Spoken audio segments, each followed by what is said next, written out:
qui sont également dues à un temps de sédentarité trop élevé, 51 000. Et puis 500 millions d'euros par an de coûts directs pour l'assurance maladie des maladies chroniques liées à cette sédentarité. Donc la sédentarité, c'est vraiment un déterminant majeur de notre santé, individuellement et collectivement. Et pourtant, c'est un concept qui est encore trop méconnu et on peut agir à tout moment, simplement et de plein de façons différentes. Donc c'est l'objet de notre appel à projet de la Fondation d'entreprise Harmonie Mutuelle. Et déjà, on peut effectivement vous inviter à assister à ce webinaire en vous levant, en marchant, voilà, donc à faire des petits mouvements tout au long de cette heure ensemble. Donc l'objectif, c'est de vous apporter un éclairage supplémentaire sur le sujet, sur la sédentarité et ses impacts, et de vous permettre de mieux comprendre comment répondre à notre appel à projet. Donc, pour ce faire, je suis entourée de personnalités éminentes sur le sujet, donc qui vont répondre à vos questions. Trois personnalités en plein cœur de l'actualité, puisqu'ils font partie de la petite dizaine d'experts qui ont été sollicités, qui ont produit et remis le rapport de la mission de Londres au ministre de la Santé et à la ministre des Sports, et qui servira de base à la définition de la stratégie sport-santé 2025-2030. Donc, tout d'abord, le professeur François Carré, cardiologue du sport et président du collectif Pour une France en forme. Le professeur Martine Duclos, qui est chef de service du médecine du sport et des explorations fonctionnelles au CHU de Clermont-Ferrand et présidente de l'Observatoire national de l'activité physique et de la sédentarité. Et enfin, Stéphane Diagana, qu'on ne présente plus, mais quand même, qui est double champion du monde d'athlétisme et ambassadeur sport santé Harmonie Mutuelle. Donc bonjour à tous les trois, merci d'être avec nous. Et avant d'entrer dans le vif du sujet avec eux, je vais passer la parole à Émilie Bani, qui est présidente de la Fondation d'entreprise Harmonie Mutuelle et qui va vous en dire quelques mots. Émilie, est-ce que tu es avec nous?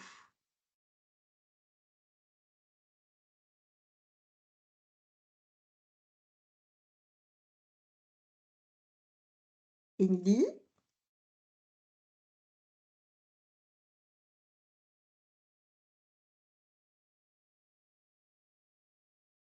Lionel, est-ce que tu veux prendre la parole du coup? Oui, bonjour. Lionel Fournier, je suis directeur de la fondation. Émilie Bani, qui est la présidente, doit nous rejoindre. Je pense qu'il y a un petit souci de lien. En tout cas, on est très heureux de pouvoir vous accueillir pour ce webinaire. Et ce webinaire, comme ça a été évoqué tout à l'heure, il se fait dans le cadre du lancement de notre appel d'offres 2025, hein, et un appel à projet, appel à projet, pardon, visant à, voilà, à pouvoir accompagner des projets d'expérimentation, de mise en action et de lutte contre la sédentarité et de promotion de l'activité physique. Voilà. Donc l'objectif, c'est vraiment de poser le sujet avec nos experts et puis derrière, de vous expliquer comment cet appel à projet est constitué, sachant que vous avez jusqu'au 30 juin pour pouvoir y répondre. Voilà, donc je vais tout de suite redonner la parole à Ghislaine pour qu'on aille au cœur du sujet.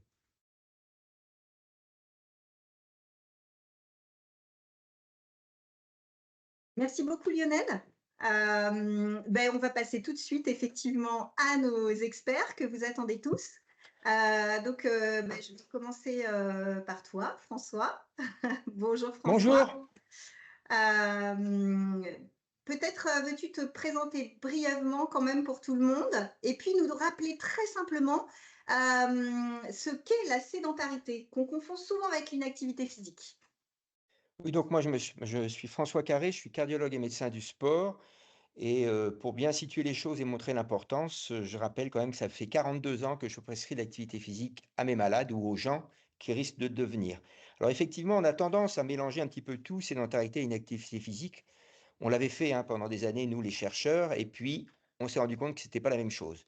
Donc est inactif la personne qui ne respecte pas les recommandations d'activité physique. Si je me limite aux adultes, c'est 30 minutes d'activité physique par jour. Les enfants, c'est entre 6 et 17 ans, 1 heure par jour d'activité physique. Vous remarquerez que je n'emploierai pas le mot sport puisqu'on va vous parler d'activité physique. Et puis la sédentarité, c'est le temps journalier passé quand on est éveillé, où on dépense très peu d'énergie et qu'en général, c'est quand on est assis ou couché tout en étant éveillé. Là, on ne peut pas vous donner de valeur réelle puisque de toute façon, nous passons tous et toutes trop de temps assis par jour. C'est pour ça qu'il faut tout faire pour casser les périodes de sédentarité prolongée d'une heure ou d'une heure et demie. Et c'est pour ça, Ghislaine, comme tu l'as très bien souligné, que les gens qui nous écoutent ont le droit de bouger, de se lever et de bouger pendant que l'on va parler. Tout à fait. Mais alors du coup, est-ce que tu peux nous parler des impacts concrets? Là, je suis assise sur ma chaise ou si je suis debout immobile, et puis les impacts pour le corps et bien sûr pour l'esprit. Alors, c'est très important la question que tu me poses parce qu'en fait, de ce mode de vie délétère, être inactif et sédentaire et ou sédentaire, les gens pensent que faire de l'activité physique, c'est bon pour la santé. C'est vrai. Mais ce qui est surtout vrai, c'est que c'est dangereux de ne pas en faire. C'est dangereux de rester trop assis. C'est pour ça que j'ai employé le terme la chaise tue silencieusement, parce que c'est pas dangereux maintenant, ça va être dangereux dans 20 ans. Donc il faut bien comprendre une chose, c'est que quand je reste assis trop longtemps, mon corps s'encrasse. Je prends toujours cette caricature. Ça veut bien dire ce que ça veut dire. Quand une pièce, on l'aère jamais chez nous, eh bien, on se rend compte qu'il va y avoir de la poussière, etc. Et en fin de compte, quand vous restez assis trop longtemps, vous allez avoir votre pression artérielle qui va monter, votre taux de sucre dans le sang, la glycémie qui augmente. Et ce qui est grave, c'est que même si vous vous remettez à l'activité physique en fin de journée, vous n'allez pas éliminer complètement les effets, ce qui fait que pendant la nuit d'après, la pression artérielle va être un peu plus élevée et le taux de glycémie va aussi le rester. Au niveau du cerveau, c'est pareil. Vous avez tous constaté que si vous restez assis trop longtemps de votre écran, vous avez besoin de relire 4 fois la même ligne. Je vous rassure, vous n'êtes pas devenu débile. Non, pas du tout. Levez-vous, remettez-vous en mouvement et immédiatement, vous allez vous rasseoir et tout relire sans problème. Donc on a la preuve formelle, on le voit tous les jours, que de rester assis trop longtemps, c'est pas bon pour notre corps. Merci François, bah, c'est super clair. Je pense qu'on a tous compris qu'on va devoir se lever tout de suite. Et donc pour toi, est-ce qu'il y a des moments cruciaux, des moments de bascule, puisqu'on parle des transitions de vie dans notre appel à projet, et des moments de vie pendant lesquels on a le plus de risques de changer nos habitudes, nos comportements, et du coup d'augmenter notre niveau de sédentarité? Et pourquoi on doit absolument maintenir du mouvement? Alors effectivement, il y a des moments de vie, mais il faut quand même retenir une bonne chose, c'est que de l'enfance jusqu'à l'EHPAD, il faut bouger, il faut se lever. Alors bien sûr, pas les tout petits quand ils n'ont pas encore la maturité pour se lever. En fait, il faut bien bouger, bien manger, bien dormir. Pourquoi j'insiste là-dessus? Parce que si je bouge plus, je vais manger mieux souvent et dormir mieux aussi. Donc c'est important à retenir. Alors on va aller très rapidement. Le tout petit, c'est le tapis de motricité. Hein. Rappelons-nous quand même que c'est pas les écrans, c'est pas la télévision, la nouvelle nounou. Ça, c'est interdit chez les tout petits. C'est le tapis de motricité, il faut que l'enfant bouge. Allez, on va dire entre 3 et 5 ans, il va falloir faire à peu près 3 heures d'activité physique par jour et donc bannir la poussette à partir de 3 4 ans. L'enfant qui peut marcher doit marcher. D'ailleurs, un enfant qui ne marchera pas sera un adulte qui ne marchera pas non plus parce qu'il aura pris de mauvaises habitudes. Et puis après, on arrive aux 6-11 ans. Alors 6-11 ans, ça c'est une transition importante. Pourquoi? Parce que c'est un petit peu le moment où se fixe quand même au niveau du métabolisme des graisses, etc., beaucoup de choses. C'est-à-dire qu'un enfant qui est en surpoids ou obèse, entre 6 et 11 ans, a 2 tiers de risque, 66% de risque de se battre contre le surpoids ou l'obésité toute sa vie. Ça, c'est important. Un enfant sur trois, enfin 2 enfants sur 3 vont avoir ce risque. Il faut que les papas et les mamans l'aient en tête quand même. Ça représente donc un risque très important. Et malheureusement, entre 6 et 11 ans, c'est les filles qui vont avoir tendance à diminuer le plus leur activité physique sans qu'on ait vraiment d'explication très nette. Et à l'adolescence, ça ne s'améliore pas. Les filles bougent moins que les garçons. Et là aussi, il y a un problème pour lequel, au niveau, moi j'ai discuté avec les sociologues et tout, on n'a pas vraiment d'explication, une image peut-être du corps, etc. Et pourtant, l'adolescence, c'est très important. C'est là où je fabrique mon squelette. C'est là où je fabrique ma capacité physique. Alors un petit mot sur la capacité physique parce que tout le monde ne sait pas ce que c'est l'effort maximum que vous maintenez 5 minutes. Pour faire simple, plus vous montez d'étage en 5 minutes, meilleure est votre capacité physique. Or, vous n'avez qu'un moyen d'augmenter les étages, c'est de bouger. Aucun médicament ne va vous faire augmenter les étages tout seul. Donc en fait, c'est pendant l'enfance que je vais fabriquer ma capacité physique qui va monter jusqu'à 18 ans. Après, elle va stagner un petit peu, puis baisser inexorablement pendant qu'on vieillit. Donc c'est essentiel pendant l'enfance. Or, ce qui est dramatique, comme tu l'as dit en introduction, Ghislaine, eh bien, nos enfants ont une capacité physique qui n'arrête pas de baisser. Nous, adultes aussi, comparé aux enfants d'il y a 20 ans. Un collégien de 20 ans courait à 11,2 km/h il y a 20 ans. Aujourd'hui, il court à 9,7. Donc, c'est-à-dire qu'il y a une baisse de la capacité physique qui représente le capital santé de nos enfants.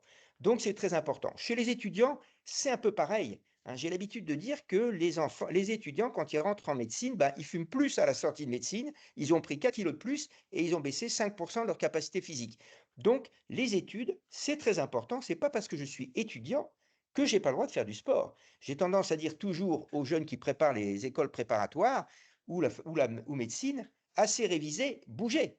Parce que si je bouge, je vais mieux retenir mes cours. Je ne vais pas perdre du temps. Il faut que dans notre pays français, de France, on oublie que le fait de faire de l'activité physique, c'est une perte de temps. Pas du tout.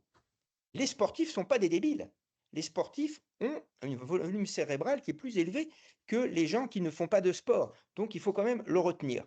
Et puis après, on arrive à parents. Alors, parents, c'est la joie, on a des enfants, c'est formidable, on s'installe, on a plein de projets. Oui, mais on bouge de moins en moins. On bouge de moins en moins, on trouve des excuses. Trop fatigué, trop stressé. Pas de chance. Si je bouge, je suis moins fatigué. Oui, bouger diminue la fatigue. D'ailleurs, entre parenthèses, chez les gens qui ont des cancers, l'activité physique, c'est ce qui a le meilleur effet sur la fatigue liée au traitement anticancéreux et à la maladie. Et puis, surtout, bouger, ça déstresse. Le meilleure prévention du burn-out, c'est de bouger. Le premier traitement de la dépression minime à modérée, c'est de se lever et de bouger. Donc, il ne faut pas garder ces excuses qu'on a tous, hein, je ne suis pas meilleur que les autres. Par exemple, vous pouvez dans votre journée, très simplement, 30 minutes, c'est simple. Je me gare à 1 kilomètre de mon hôpital, je marche 10 minutes le matin, 10 minutes le soir, 10 minutes après déjeuner, j'ai fait 30 minutes. Je ne me sens pas comme Superman. Et pourtant, c'est ce que je recommande. Et je vous rappelle que 30 minutes, c'est 2% de votre temps de journée. Éveillé. Vous savez combien de temps vous scrollez tous et toutes? 7% du temps de la journée. Scroller, ça ne vous apporte rien pour votre santé. Pour bouger 2%, ça vous apporte quelque chose. Et puis on vieillit, et malheureusement, on commence à prendre vraiment de l'âge. Et chez les femmes, ça se traduit par la périménopause et la ménopause. Et là, il y a un petit problème, c'est qu'avec les modifications hormonales, eh bien, on va d'abord avoir une diminution de la masse musculaire très marquée, en particulier un peu plus marquée chez les femmes que chez les hommes. Or, les muscles, c'est important, parce que les muscles, ça augmente votre dépense de calories même quand vous ne bougez pas. Et puis surtout, eh bien, pour maintenir vos muscles, vous n'avez qu'une solution, c'est de bouger, hein. Vous savez, là, les petites électrodes qu'on met sur le corps, là, qui vous stimulent pendant que vous regardez la télé, c'est pas ça qui va vous donner des abdominaux. Ça, c'est pas vrai en réalité. Donc, en fait, il va falloir bouger chez les femmes. Je sais que c'est pas facile, parce qu'on est fatigué, on a des troubles de l'humeur. Tout ça, c'est lié aussi aux modifications. En fait, il faut choisir ce qui fait envie et ce qui fait plaisir. Mais surtout se dire, je prends soin de ma santé. C'est formidable et m'en rendre compte. Et en plus, au niveau moral, ça va être beaucoup plus important. Cette graisse viscérale, cette graisse qu'on a au niveau du ventre, qui ennuie beaucoup les femmes pendant la ménopause et la périménopause, eh bien, c'est l'activité physique qui va être le plus efficace. Le régime va jouer un petit peu, mais il va y avoir une rétention d'eau. Il y a plusieurs mécanismes qui se mettent en place, mais c'est surtout l'activité physique qui va être la plus efficace. Donc, on se retrouve devant quelque chose d'important. Un petit mot pour finir, la retraite. La retraite des messieurs. La retraite des messieurs qui se disent, super, j'ai du temps, je vais me remettre au vélo. Oui, pourquoi pas, mais pas n'importe comment. Je vais me remettre au vélo progressivement. Par contre, si je n'ai aucun symptôme, si je n'ai rien qui me gêne quand je fais de l'exercice, je n'ai pas besoin d'aller voir mon médecin.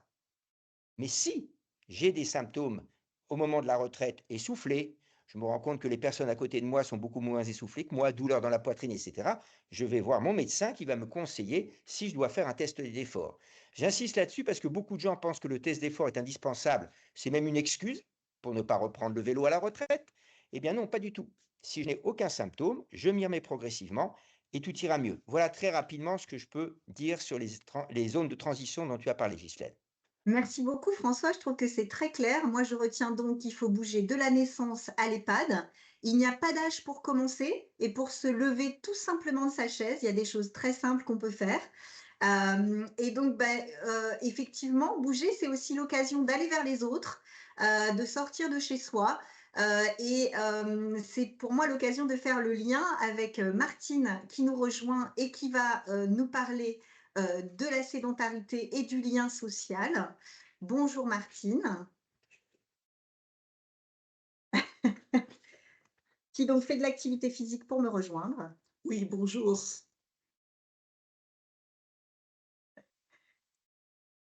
Donc Martine, qu'est-ce qu'on entend par le lien social et quel est le lien justement entre ces interactions sociales et sa santé? Donc, le lien social, en fait, fait référence aux interactions que nous avons avec notre environnement, Donc en fait, c'est l'environnement familial principalement, mais c'est aussi nos amis, c'est l'environnement professionnel, donc c'est tout l'environnement social, avec lequel on peut interagir. Et en fait, il est bien montré que vraiment il existe, des relations très significatives entre vos relations sociales, la quantité de liens sociaux et votre santé à la fois, mentale, émotionnelle, psychique, mais aussi physique. En effet, en fait, les liens sociaux, eh bien, ça permet déjà d'avoir un sentiment d'appartenance. Ça permet aussi, bah, de vous soutenir quand ça va pas bien.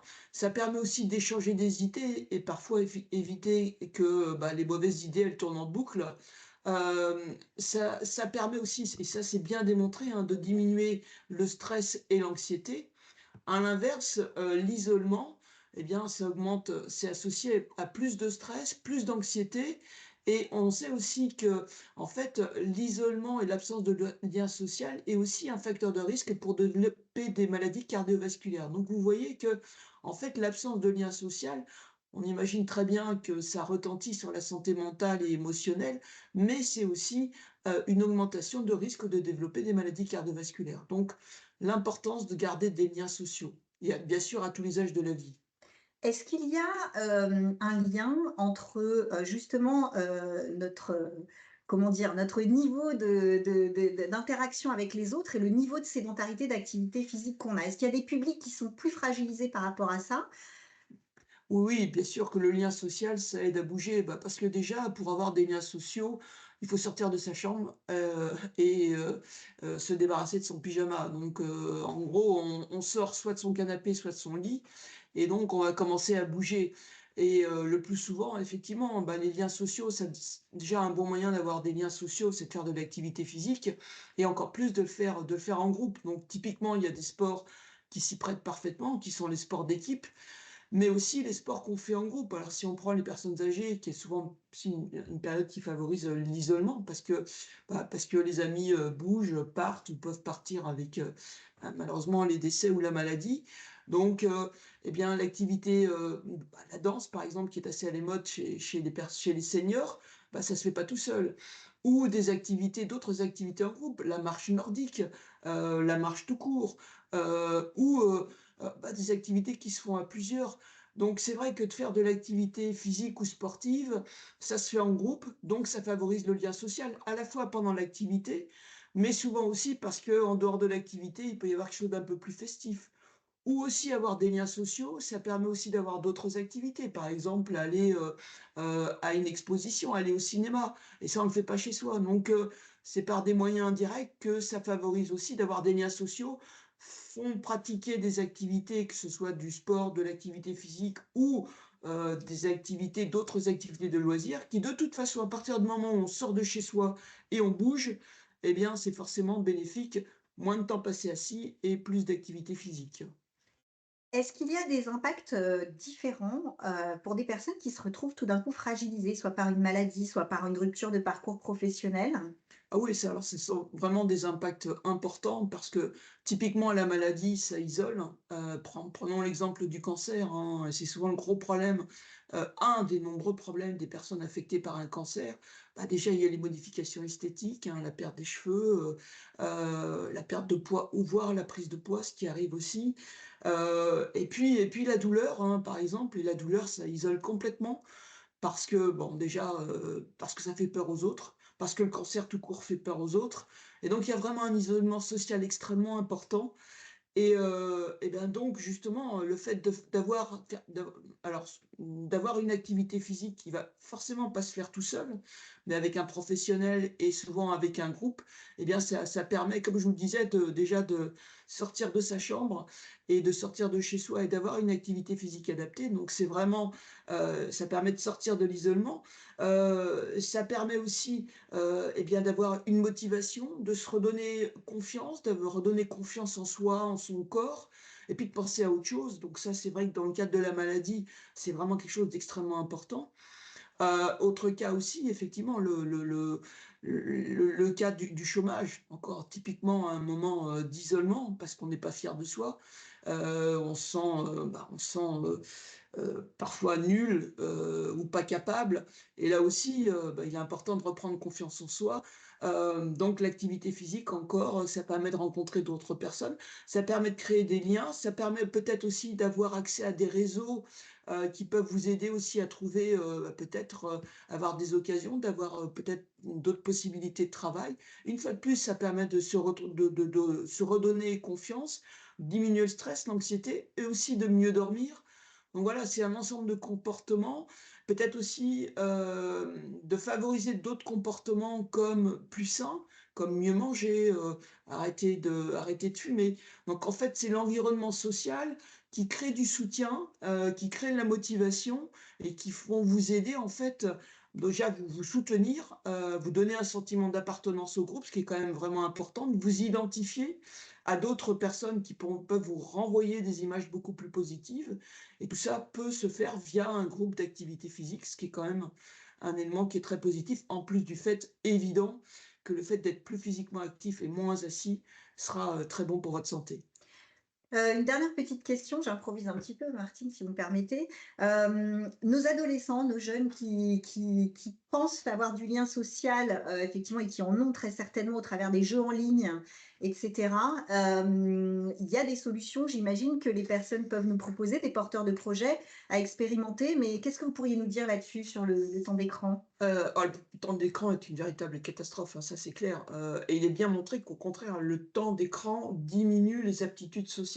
Parce qu'en fait, les adolescents pensent avoir des relations sociales. Non, c'est juste plus une likabilité, c'est-à-dire ce qu'ils recherchent, c'est, le nombre de likes et ils pensent exister socialement parce qu'ils ont beaucoup de likes. Mais, les likes, c'est pas, c'est à travers une image qu'ils donnent et c'est pas du tout un lien social.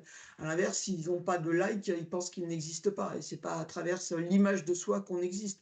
On existe à travers ce qu'on ressent, ce qu'on vit, les émotions, les vraies émotions, les vrais contacts avec les autres et justement, il est bien montré qu'effectivement, l'utilisation et la surutilisation des écrans diminue cette capacité, émotionnelle, cette capacité effectivement à ressentir des émotions, à les exprimer et cette capacité aussi à s'exprimer et cette capacité aussi à avoir des relations avec les autres. Ce qui pose effectivement des gros problèmes actuellement, parce que comment exprimer, des problèmes relationnels, des problèmes, heu, des problèmes dans la vie de tous les jours, si on ne sait pas savoir exprimer ses sentiments et en plus du fait que, c'est des jeunes qui rentrent dans la vie, comme le disait, François Carré, avec déjà des capacités physiques qui sont diminuées, donc des capacités de santé qui sont déjà pas très bonnes et dont on sait que de toute façon, elles vont se détériorer avec moins d'activité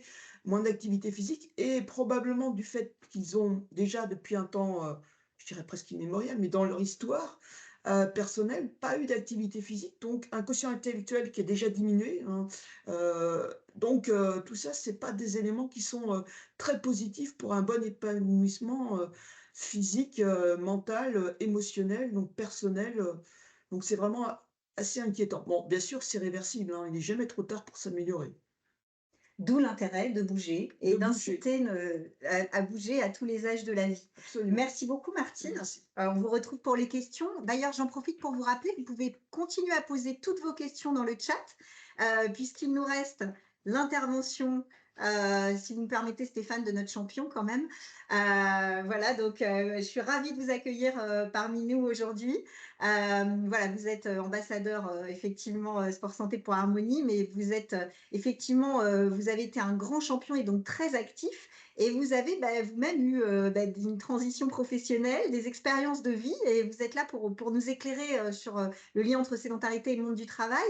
Est-ce que vous pouvez nous parler un petit peu de votre expérience? Avec vous. Merci pour cette première question. Alors, c'est vrai que ma vie professionnelle ne laissait pas beaucoup de place à la sédentarité quand j'étais sportif, euh, même si j'étais étudiant à côté, donc j'avais quand même les temps liés à mes moments étudiants. Mais c'est vrai que c'était assez équilibré quand même dans mes temps de journée, vu que j'avais des journées où je passais parfois 4 heures d'entraînement ou 4 heures et demie d'entraînement assez intensif. Donc, bon, voilà, ça enlève un bout de sédentarité. Et je pense qu'avec le niveau d'activité physique, bon, j'étais nettement moins exposé à la sédentarité résiduelle, puisque j'étais bien au-delà des 30 minutes d'activité physique par jour recommandées par l'OMS. Donc, mais c'est vrai que lorsque j'ai arrêté, je me suis trouvé dans une situation où il y a eu un effondrement de mon activité physique, une augmentation de la sédentarité. Mais très vite, la chance que j'ai eue, c'est que j'ai commencé le sport tout petit, hein, à l'âge de 7 ans. D'abord le football, ensuite l'athlétisme à l'âge de 10 ans. Et j'ai eu la chance, par cette éducation-là, de faire le lien entre mon bien-être psychique et mon niveau d'activité physique, le temps que je passais sédentaire. Et donc tout de suite, les choses se sont remises en place. On a des sortes de réflexes, on a un lien entre le corps et l'esprit qui s'est forgé, et on voit bien l'effet que peut avoir l'augmentation de son niveau d'activité physique, la réduction du temps de sédentarité. Donc voilà, j'ai une sensibilité pour ça. Et pendant que j'écoutais François et Martine, eh bien, j'ai travaillé mes rotateurs de hanches, rotation externe, rotation interne. Donc voilà, c'est les muscles fessiers. Si vous avez envie de les travailler, je suis sur une chaise haute. Alors Avec Stéphane, je vous invite à mettre votre caméra du coup pour nous montrer, Alors, parce qu'on ne vous voit plus. ma caméra, c'est... Voilà, ça y est. Voilà. Non, mais là, vous ne verrez pas. Vous voyez, là, je fais des exercices, mais ça ne se voit pas. Donc, c'est l'avantage du télétravail aujourd'hui. On vous voit pas à l'écran, en fait. Pourtant, moi, je me vois à l'écran. Ah, Ici, c'est bon. c'est bon? Oui. Donc, Ok, en fait, voilà. Aujourd'hui, le télétravail offre des opportunités. On peut, quand on a sa caméra ouverte ou pas, on peut tout à fait faire ces exercices. On peut avoir des réticences dans un open space quand on a le regard des autres et si ce n'est pas une culture globale dans l'entreprise, même s'il faudrait que ce soit très, très encouragé de pouvoir faire des petits exercices sur place au travail. Mais vous voyez, donc, tout ça pour vous dire que j'ai intégré... j'ai eu la chance d'intégrer un mode de vie actif très jeune, et on le conserve après beaucoup plus facilement. De toute façon, toutes les études le montrent. C'est beaucoup plus simple, même si j'ai des journées à moins de 4000 pas aussi, avec des temps de sédentarité de 8 heures, 10 heures. Ça peut m'arriver avec les transports ou quand on prend l'avion. Mais j'ai le réflexe toujours de compenser dans une certaine mesure. Hein. Ça ne compense pas complètement, et François l'a bien dit, mais de compenser au maximum. Quand vous êtes dans un vol de 10 heures, voilà, vous pouvez interrompre aussi. Si vous prenez l'avion, vous pouvez interrompre, aller marcher, faire des montées sur pointe, des petits exercices, et ça va diminuer le risque cardiovasculaire d'un vol trop long où on reste assis, et surtout pour des gens qui en prennent beaucoup. Donc on doit avoir conscience de tous les moments où on peut interrompre sa sédentarité. C'est toujours l'escalier plutôt que l'ascenseur ou que l'escalator. Voilà, donc j'ai eu cette chance-là, malgré une transition assez brutale où j'ai fortement diminué mon niveau d'activité physique. Merci beaucoup. Et aujourd'hui, alors, vous qui côtoyez beaucoup des personnes en entreprise et des dirigeants, dans le monde du travail, quelles sont les personnes les plus exposées à la sédentarité? Si peut-être vous avez des chiffres, des choses à nous indiquer. Il y a des métiers, on sait bien, de toute façon, tous les métiers se sont tertiarisés, donc on est beaucoup plus exposé qu'il y a un siècle, ça c'est certain. Les études montrent que les juristes sont très exposés, apparemment plus que les comptables. Alors pourquoi? Est-ce qu'ils vont plus en clientèle ou moins? Je ne sais pas. Mais les juristes sont assez exposés. Bien sûr, les chauffeurs, hein, aujourd'hui, avec les chauffeurs de taxi, chauffeurs de camion, tous ces nouveaux métiers qui se sont développés. Il y a beaucoup plus de gens aujourd'hui qui sont chauffeurs, hein, avec l'ubérisation. Et après, les métiers de l'informatique, du design, de la programmation, les graphistes, les designs, parce que l'ordinateur vous colle un petit peu à la chaise. Et puis, curieusement aussi, les professionnels de santé déclarent des temps de sédentarité, alors peut-être dans les fonctions administratives plus, ou alors dans les consultations, hein, peut-être en hospitalier ou pour les métiers d'infirmière ou d'infirmier, de brancardier, j'imagine que c'est moins le cas, mais pour les métiers de support administratif ou alors les consultations, on reste assis derrière son bureau. Peut-être qu'effectivement, il y a, voilà, donc presque une personne sur 4 déclare moins de 4000 pas. Alors, ça traduit un niveau de sédentarité. S'il n'y a pas beaucoup de pas, c'est aussi parce qu'il y a beaucoup de sédentarité. Donc, c'est un indicateur intéressant. Et puis après, quand dans les métiers un peu plus actifs, sur les opérateurs d'usine, par exemple, c'est seulement 11% des gens, mais il y a des métiers qui peuvent être postés en usine et qui peuvent être très sédentaires aussi. Donc voilà, et qui peuvent avoir des intensités aussi, je dirais, très faibles en matière d'activité physique, et donc ne pas correspondre aux recommandations d'activité physique, même si on est debout, même si on se déplace. Il faut que il y a certains médecins qui disent qu'il faut se sentir au moins essoufflé 2 fois par semaine. J'avais entendu une interview d'une femme médecin qui disait ça. Et il y a certains métiers où on peut penser qu'on est actif parce qu'on est debout, parce qu'on fait, mais on ne coche pas les recommandations en termes d'intensité, puisque quand on parle des 30 minutes d'activité physique, c'est de l'intensité modérée, donc c'est de la marche, à un bon petit rythme, on va dire.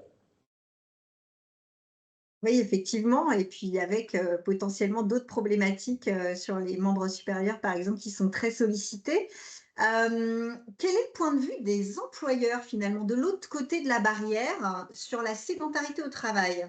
Parce qu'on voilà, on voit qu'il y a des messages qui passent dans les entreprises, parfois il y a des actions qui sont proposées, mais mon manager, lui, alors il est présent et il m'encourage à me lever, mais voilà, dans le pour, le manager en général, comment il voit le sujet et est-ce que les mentalités évoluent? Alors, c'est très variable d'une entreprise à l'autre, hein, parce qu'aujourd'hui, on est beaucoup plus ouvert à ce qui se fait à l'extérieur et le changement, il vient toujours de l'extérieur, euh, de pays qui sont plus en avance sur ce sujet-là. Mais je dirais on a du retard par rapport au changement climatique. Aujourd'hui, tout le monde est concerné et tout le monde a une part de responsabilité, tout le monde est une part du problème dans l'émission de CO2. Il n'y a pas une entreprise qui peut dire qu'elle n'est pas une part du problème, il n'y a pas un particulier qui peut dire qu'il n'est pas une part du problème. Eh bien, pour la sédentarité, c'est la même chose. On produit de la sédentarité, nos modes de production, travail aujourd'hui, produisent de la sédentarité et voilà, qui a un coût social très très fort. Et donc, il faut s'en emparer. Je dirais, il y a plusieurs raisons qui motivent les managers. Parfois, c'est pour le lien social, pour décloisonner l'entreprise aussi, parce qu'on a besoin de faire que les gens se rencontrent. Et le sport est un très très bon moyen de décloisonner des services pour voilà, que ça crée d'autres réseaux. Parfois, c'est pour la marque employeur, parfois, mais d'autres, c'est pour la responsabilité vis-à-vis justement de la sédentarité produite au travail. Donc, il y a différentes motivations et l'une n'empêche pas l'autre. Et parfois, c'est cet ensemble-là et cette prise de conscience sur cet ensemble, de dire je dois faire quelque chose par responsabilité pour mes collaborateurs. J'ai un intérêt en termes de productivité.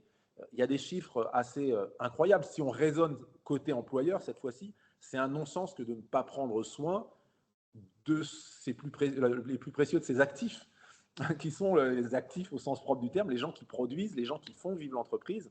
Parfois, on prend plus soin des machines que des personnes, c'est quand même étonnant. Et en fait, il y a des chiffres là en Finlande sur une étude qui a été faite sur des employés municipaux. Il y a 185 employés municipaux qui ont été suivis. On a regardé l'absentéisme, ça a concerné sur la période donnée 105 personnes. Bien, dans les 105 personnes, il y en avait 82 qui ne respectaient pas les recommandations de l'OMS et seulement 23 qui respectaient l'OMS. Donc presque un rapport de 1 à 4.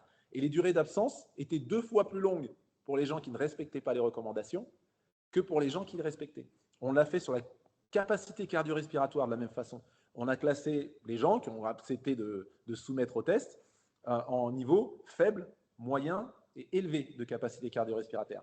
Eh bien, chez les personnes qui avaient une capacité faible, sur les 105, il y en avait 50 qui avaient une capacité faible et seulement 31. Donc, il y a un rapport de 1,6 entre les deux. Et là, les absences chez les personnes qui avaient une mauvaise capacité respiratoire étaient de 6 jours, là où elles étaient de 2 jours en moyenne. Donc, 3 fois plus pour les personnes qui avaient une mauvaise capacité cardio-respiratoire. Et on l'a fait pour la force musculaire, on trouve la même chose, voire des écarts encore plus grands. Donc, tout ça pour dire que les employeurs aujourd'hui commencent à prendre conscience. Et puis, je le dis souvent, il y a des managers qui regardent un petit peu plus loin. Comment on finance aujourd'hui la maladie? On la finance sur les charges sociales, on la finance sur le travail. C'est un enjeu de compétitivité pour les entreprises et pour un pays. Parce que, sauf à changer de système, si on a plus de gens malades, en plus avec une technique médicale qui coûte de plus en plus cher pour certaines maladies, qu'est-ce qui va se passer? On va avoir, sur le même mode de financement, des charges sociales plus importantes pour couvrir la maladie.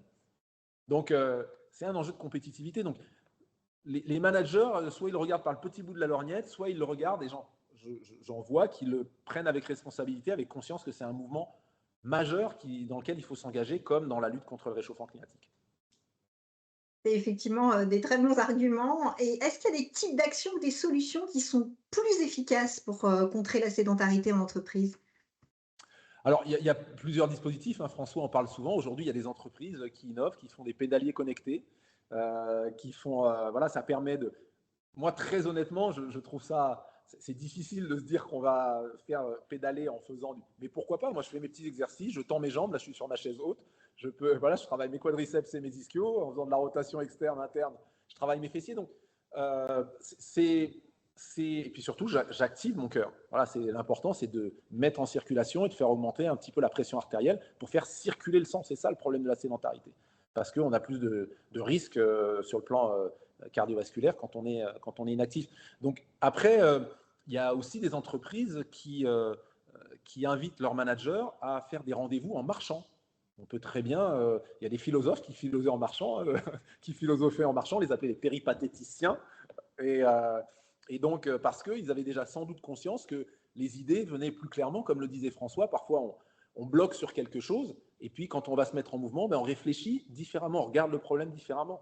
Combien de personnes me disent, parfois je pars faire un footing ou je pars marcher avec des problèmes et je reviens avec des solutions même sans y avoir réfléchi. Donc on voit bien qu'il y a des phénomènes physiologiques. Donc on peut tout à fait imaginer certaines réunions qui peuvent se faire en marchant. On peut discuter avec un collègue pour débriefer d'une réunion en le faisant en marchant. Voilà. Et ça, c'est de la sédentarité en moins. Ce sont des petites choses assez simples. Une fois de plus, regardez quand on est en télétravail. Voilà, il y a plein de gens qui ont la caméra cachée. S'ils ont des haltères et qui m'écoutent, ils n'écouteront pas moins bien. Hein, ou des briques de lait avec lesquelles ils renforcent leur biceps, ils n'écouteront pas, ils m'entendront pas moins bien. Donc, il y a des opportunités qu'il faut saisir comme ça pour réduire la sédentarité. Merci beaucoup. Effectivement, bah, voilà, je pense qu'on a bien abordé les trois thématiques. Je vais simplement vous parler très brièvement de l'appel à projet et ensuite on va effectivement passer aux questions. Je vais vous mettre dans le chat le lien vers la page de la Fondation où vous pourrez télécharger, donc effectivement prendre connaissance hein, des éléments sur la Fondation, télécharger le cahier des charges complet où vous avez l'ensemble des éléments et cliquer pour soumettre également votre projet puisque c'est une plateforme très simple et je vais vous montrer en 2 minutes exactement parce que je veux vraiment qu'on laisse la place aux questions. Donc notre appel à projet qui est donc sur le thème en mouvement face à la sédentarité, sur nos 3 sous-thématiques que nous venons de voir. Donc sédentarité et transition de vie, sédentarité et lien social et sédentarité et monde du travail. Vous avez plus d'informations et de détails sur les questions, les besoins auxquels on souhaite répondre au travers de cet appel à projet dans le cahier des charges. Il est ouvert, donc cet appel à projet jusqu'au 30 juin, donc vous avez encore 2 mois et demi presque pour candidater. Vous avez également toutes les informations sur les structures qui peuvent candidater, hein. Donc tout ceci est dans le document. Et donc je vous ai mis le lien dans le chat. Je vous montre brièvement effectivement l'écran en question et on va ensuite pouvoir passer aux questions. Voilà, donc normalement, tout le monde voit mon écran. Si je peux me permettre, on me demande le lien de l'étude finlandaise. Oui, tout à Je fait. l'ai, mais je n'ai pas la possibilité de le coller. Moi, j'accède pas à la conversation. Alors, on va prendre en compte toutes les réponses aux questions et toutes vos questions, toutes les questions auxquelles on n'aura pas eu le temps de répondre pendant ce webinaire. On fera un document de questions-réponses et on le communiquera avec le replay. Donc, Stéphane, je veux bien la référence par mail et on le mettra dedans. Donc, voyez, donc vous avez effectivement donc sur la page de la Fondation tous les éléments ici. Vous pouvez cliquer pour avoir accès au cahier des charges de l'appel à projet. Et vous pouvez ensuite cliquer ici pour aller donc sur notre plateforme pour remplir le formulaire de soumission d'appel à projet. Je vous mets également dans le chat l'adresse mail, c'est celle par laquelle vous avez reçu le lien de connexion. Si vous avez des questions à la lecture de ce cahier des charges ou quand vous remplissez le formulaire, n'hésitez pas à nous en faire part. Voilà, donc je vais passer aux questions. Une très courte question pour Martine qui va devoir nous quitter. Effectivement, sur ce fameux lien social, on nous pose la question sur l'engagement des jeunes dans la dynamique de groupe en mobilité par rapport à leur lien identitaire, par rapport à leur identification à l'autre, par rapport à leur intégration dans une communauté. Est-ce que vous pourriez nous en dire plus sur ce sujet? L'intégration à la communauté, effectivement, c'est un moyen pour les faire bouger parce qu'effectivement, ce que rejettent les jeunes, c'est, les activités, sportives qui sont, structurées, cadrées, en gros les activités sportives dans les fédérations. Par contre, tout ce qui est, dans le groupe, dans leur communauté, qui peut d'ailleurs leur communauté, Facebook, ou autre, où effectivement ils vont créer leur propre activité avec leurs propres règles. Là, ce sont effectivement des choses qui marchent bien. Donc effectivement, et on revient, à nouveau à l'identité sociale. Alors effectivement, qui peut, interagir avec la communauté, leur mur ou, TikTok ou ce que ou enfin ce qu'ils veulent. Mais effectivement, il peut y avoir effectivement une identité sociale et un lien avec l'activité physique par ce biais-là. Merci beaucoup, Martine. Merci d'être venue parmi nous. François, dans quelle mesure l'activité intellectuelle a des effets sur la sédentarité? On fait plus beaucoup travailler notre mémoire, hein, et du coup, voilà, quand on se met à bouger, que se passe-t-il? Et est-ce qu'on peut effectivement recouvrer certaines choses ou est-ce que voilà, est-ce qu'il y a une influence à ce niveau-là? Effectivement, il y a une, relation entre le cerveau et le fait de bouger. Souvent les explications qui sont données par les neuroscientifiques, c'est que en fait, le cerveau qui est un organe qui consomme beaucoup d'énergie, comparé à son poids et qui est très riche en graisse, d'ailleurs plus qu'en muscles, vous vous en doutez. Eh bien, ce cerveau, il peut avoir tendance c'est lui qui a tendance à nous dire de pas trop bouger, puisque si je bouge, je dépense de l'énergie qui ne lui servira pas. C'est une idée très ancienne de l'évolution qui a été proposée. Mais il est évident que si jamais je n'ai aucune activité physique intellectuelle, c'est pas ça qui va me donner l'envie de me lever et de bouger. Donc entre les 2, vous avez toujours une relation. J'ai l'habitude de dire que le muscle parle au cerveau, mais le cerveau parle aussi au muscle. Et par contre, ce qui est parfaitement démontré, si je prends, les troubles mentaux, dans les troubles mentaux, vous avez 2 facteurs qui font que ces patients sont particulièrement adynamiques. Un, c'est, la maladie, c'est-à-dire le manque de punch, le manque de ressort, et 2, les médicaments. Parce que les médicaments qu'on donne à ces patients diminuent leur niveau leur capacité à bouger, intellectuelle, je veux dire. Donc il y a une relation entre les 2. Et puis pour la deuxième partie, c'est sûr que, les neurologues aujourd'hui m'ont beaucoup surpris parce que les neurologues, vous savez, c'est les intellectuels de la médecine. Quand ils sont venus me voir en disant: «Tu sais François, la nourriture du cerveau, c'est l'activité physique», c'était une révolution. Pendant très longtemps, ça c'est on doit ça en partie à Descartes parce qu'en fait, on fait porter à Descartes plein de choses dont il n'est pas responsable, mais le cerveau d'un côté et le corps de l'autre côté, alors que les 2 sont ensemble. Et donc effectivement, vous avez si vous êtes cap le patient je vous le disais tout à l'heure, le premier traitement de la dépression, c'est l'activité physique. Si j'ai devant moi quelqu'un qui est dépressif et que je vois qu'il n'a pas le ressort pour se lever de son canapé, je vais lui donner un médicament de faible dose qui va lui permettre de se lever et là, il va bouger. Mais il y a les 2 qui jouent. Mais vous avez, raison, si je me remets à l'activité physique l'activité intellectuelle, ça peut m'aider à bouger. Merci beaucoup. Stéphane, quel est le lien de causalité entre les Jeux olympiques et les Jeux paralympiques, et le développement ou non, des actions de lutte contre la sédentarité et de l'activité physique adaptée en France aujourd'hui? Alors, c'est un bon sujet que Martine et François connaissent bien. C'est un peu la question de l'héritage, en fait, quel impact.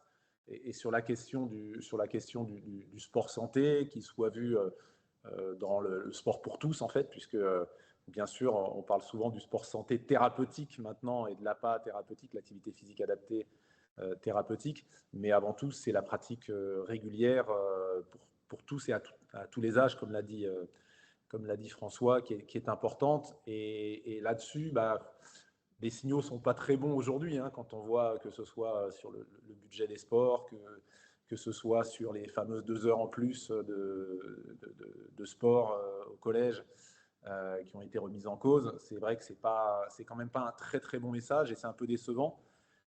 Pour autant, je pense qu'individuellement, peut-être qu'institutionnellement, il n'y aura pas eu d'impact, mais je pense qu'individuellement, il y a eu quand même un engouement autour du marathon pour tous, autour des Jeux paralympiques.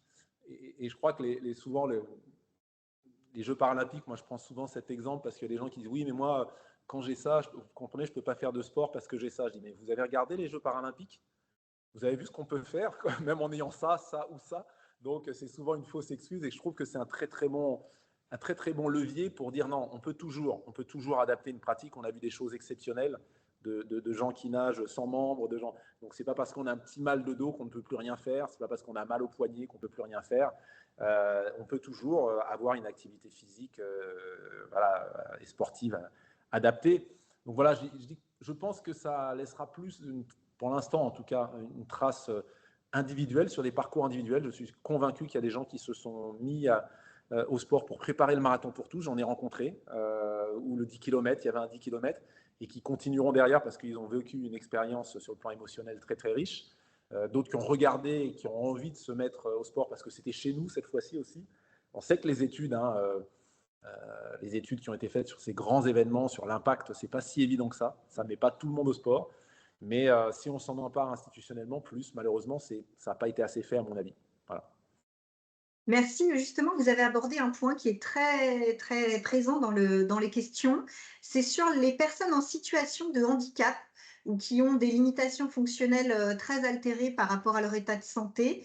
François ou Stéphane, quid effectivement de la lutte contre la sédentarité? Parce qu'on voit bien le sport adapté, voilà, vous parlez des Paralympiques, mais la sédentarité, effectivement, quand je suis dans mon fauteuil roulant ou autre, quels sont voilà, comment est-ce qu'on peut aborder et aider, accompagner ces personnes, plus particulièrement pour lutter contre la sédentarité?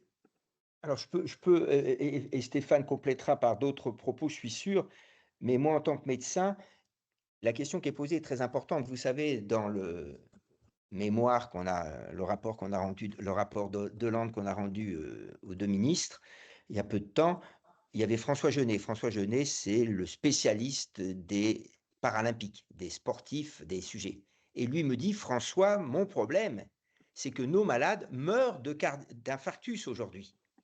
Les gens handicapés meurent d'infarctus à cause de la sédentarité. Et donc, il faut les faire bouger. Il faut tout mouvement, comme l'a dit Stéphane, est essentiel. Vous savez que moi, ma nouvelle idole que je présente toujours dans mes présentations publiques maintenant, c'est Aurélie Aubert. Aurélie Aubert, la championne paralympique de boccia. Pourquoi je la présente? Parce que d'abord, j'ai eu l'occasion de parler avec elle un tout petit peu. Elle est formidable. Sa coach aussi est formidable, d'ailleurs, ce qu'elle fait est incroyable. Mais surtout, parce qu'elle est interviewée dans l'Équipe Magazine. Et qu'est-ce qu'elle dit en titre? Si je n'avais pas la boccia, je passerais toutes mes journées assis à regarder la télévision. Elle nous répond, c'est elle qui dit ça. Donc rien que de bouger ses mains, c'est-à-dire ce qu'elle peut bouger, a changé sa vie, déjà au niveau mental, mais au niveau physique, parce qu'elle a une préparation physique, bien sûr, qui va me sembler ridicule à moi qui ai la chance d'avoir mes 2 bras et mes 2 jambes, mais qui est indispensable. Donc il faut absolument, et là, aussi c'est mon point de vue, nous avons un énorme retard vis-à-vis de l'inclusion des personnes handicapées. Regardez le nombre. À Londres, tous les métros, toutes les stations de métro, d'après ce que j'ai lu, sont accessibles. À Paris, il y en a quelques-unes. Donc, on a toujours tendance à oublier cette population qui bénéficie beaucoup du mouvement, quel qu'il soit. Il vaut mieux bouger 5 doigts ou 4 doigts que pas bouger du tout. Mais peut-être que Stéphane a aussi d'autres choses à rajouter. Non, je crois que tu as tout dit. Hein, et psychologiquement, bien sûr, la dimension sociale, quand on parle de santé, on sait à quel point le sport peut apporter pour ces personnes. Bien sûr, ils gagnent elle gagne du mouvement, donc là, il y a la dimension physique, mais elle enrichit voilà, la richesse de son tissu social. Et ça, on sait qu'en facteur sur le plan psychologique, c'est quelque chose d'essentiel. Hein. Ça a déjà été dit par Martine sur les relations sociales, mais il y a un gérontologue qui avait été interrogé qui a étudié les centenaires aux quatre coins du monde, et on lui demandait quel est le point commun. Alors on lui a parlé de génétique, on lui a parlé de plein. Il a dit non, je vous arrête. Ce sont des gens qui ont un tissu social qui est équivalent à la moyenne d'âge des gens qui ont 75 ans et qui ont des projets pour la semaine prochaine, le mois prochain ou l'année prochaine. Donc ça, pour des personnes qui sont de handicap, qui sont porteuses de handicap, plus vous maintenez une vie sociale riche, moins vous allez penser au handicap, hein, ce qui vous renvoie au handicap, pour en discuter avec des patients, avec des personnes, des sportifs, ce qui vous renvoie au handicap, c'est l'isolement et la barrière que ça crée. À partir du moment où le sport les fait sauter, vous pensez moins à votre handicap. Merci beaucoup. Il y a beaucoup de questions dans le chat sur les projets, les types de projets qui sont financés, les montants des financements, etc. Je vous propose de vous répondre par écrit, que la Fondation vous réponde par écrit. Vos questions sont tracées, donc pas d'inquiétude. Je vais prendre une dernière question. La moyenne d'activité physique, on peut quand même redonner quelques chiffres sur les Français, leur pratique, leur niveau de sédentarité. François, Stéphane, est-ce que vous voulez nous dire quelques mots et nous donner aussi une petite note d'optimisme pour la fin? Alors moi, ce que je peux vous dire, la première chose que je vais vous dire, pour que vous compreniez bien conscience, on ne l'a pas dit. Alors là, ça va encore plus plomber l'atmosphère, mais ça ne dépend que de nous. Donc, ce n'est pas la peine qu'on se démoralise, puisque c'est à nous de changer. 1 milliard d'obèses dans le monde actuellement. 2050, 60%, 6 adultes sur 10 seront obèses si on ne change pas. 6 adultes sur 10. Je parle d'obésité, pas de surpoids. Et un enfant sur 3 sera obèse en 2050. Voilà ce que nous dit l'OMS. Ça ne dépend que de nous. Donc ça, c'est le premier point. Deuxième point, est-ce que vous avez pris conscience du nombre d'opticiens qu'il y a dans nos villes actuellement? Vous en avez plusieurs par rue. Moi, j'ai un petit village, 3000 habitants, il y a 2 opticiens, ils sont à 20 mètres de l'autre. Et ils gagnent tous beaucoup d'argent. Pourquoi? Parce que nos enfants passent trop de temps à l'intérieur et pas assez de temps à la lumière naturelle qui diminue le risque de myopie. La maturité de l'œil dépend du temps d'exposition à la lumière naturelle. En Chine, il y a des centaines de millions d'enfants myopes. Et nous, ça va être pareil. Mon épouse, j'ai rien à vous cacher, est ophtalmologiste. Elle me dit, je vois de plus en plus d'enfants qui ont une myopie. Donc ça va ensemble, parce que le temps passé dehors, souvent, c'est du temps où l'on bouge. Et aujourd'hui, on perd ces notions. Alors maintenant, ma petite note d'espoir, c'est qu'on a fait une étude qui s'appelle Inverser les courbes, où je vous ai montré tout à l'heure que la capacité physique des collégiens avait baissé en 30 ans et 40 ans de façon majeure. Aujourd'hui, vous savez qu'un gamin de 11 ans a du mal à suivre un homme de 60 ans actif sur 1 kilomètre, hein, puisqu'il ne court pas à 10 à l'heure. Hein, c'est quand même fou.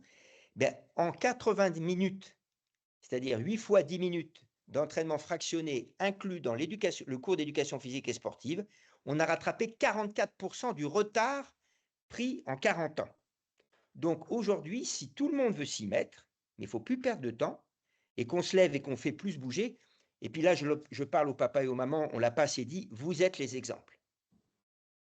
Hein, c'est le comportement parental et la relation parentale, nous disent les sociologues, qui font que les enfants vont bouger.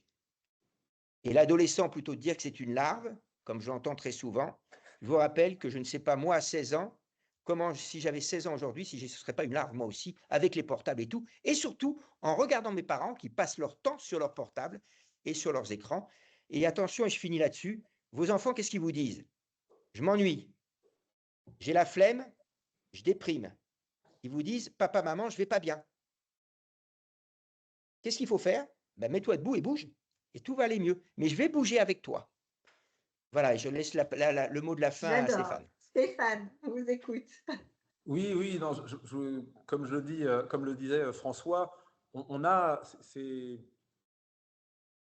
notre santé, elle est touchée par notre mode de vie, elle est touchée par des questions environnementales de nutrition et d'activité physique. Hein. C'est vraiment voilà, sommeil, nutrition, activité physique, environnement. C'est vraiment l'environnement. On doit tous faire quelque chose, mais pour en tirer les bénéfices directement, c'est pas si simple que ça. Pour la nutrition, c'est voilà, c'est aussi dans notre main, mais l'activité physique encore plus. C'est le plus simple. Je veux dire, il n'y a pas de question de budget, il n'y a pas de question d'argent. On peut dire bien manger, ça coûte cher, et encore ça peut se discuter, mais on peut l'entendre. Mais bouger, ça coûte rien. Ça coûte, c'est pas une barrière économique, c'est accessible. Donc c'est vraiment culturel.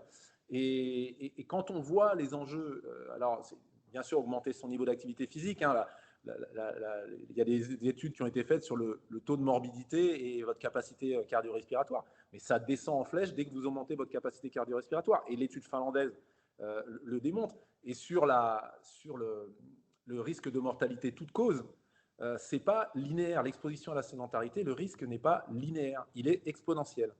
Quand on regarde les courbes, le risque de mortalité à 10 heures par jour, il augmente de 100% quand vous passez à 12 heures par jour. Vous augmentez de 2 heures et vous multipliez par 2 votre risque de mortalité.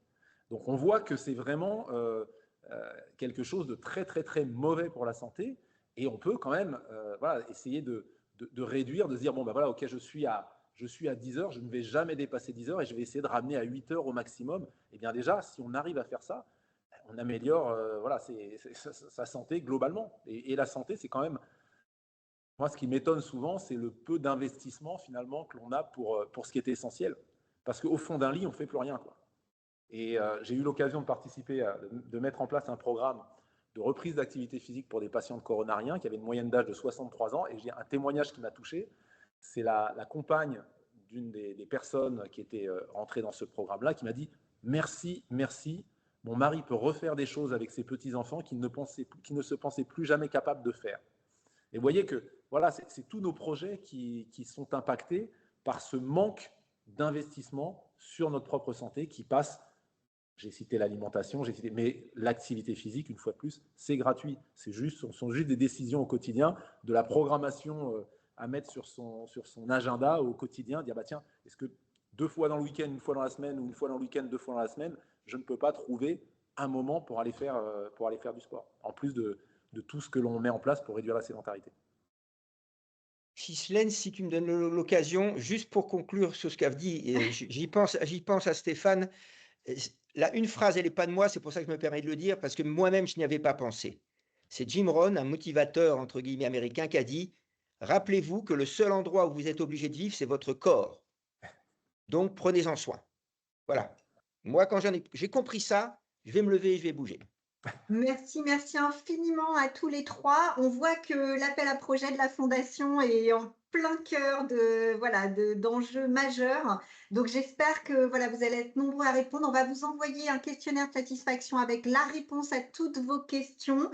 Et donc, j'espère que comme moi, on vous a donné envie de vous lever de votre chaise et d'aller faire un tour dehors et puis bien sûr aussi se restaurer. Merci d'avoir assisté à ce webinaire. À bientôt pour de prochains rendez-vous. Merci encore à nos intervenants. Excellente journée à tous. Harmonie mutuelle. Avançons collectif.